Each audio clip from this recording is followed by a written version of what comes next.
dunyo bo'yicha streamerlar o'rtasida 99-kolleksiyada bo'lgan Nomura degan akkauntni sizlarga tanishtirib o'taman. Ismi esa Farruh, Pokiston.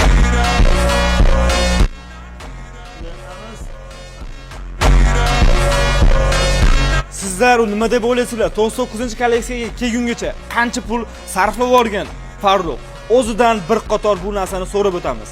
He's asking like how much money you spend to get a 99 collection. I never calculated how much money I spent because the one thing, let me explain.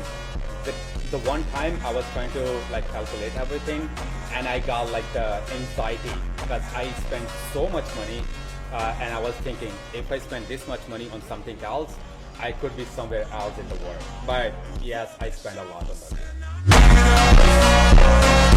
Sizlar nima deb o'ylaysizlar? 99 kolleksiyada top 6 da turgungacha qancha pul sarflab yuborgan? Bu narsani esa kommentda albatta o'z izohingizni yozib qoldiring. O'zbek sizlarni Pokistonlar ham gapirib o'tmoqda. Uzbek bro, Uzbek Pakistan zindabad.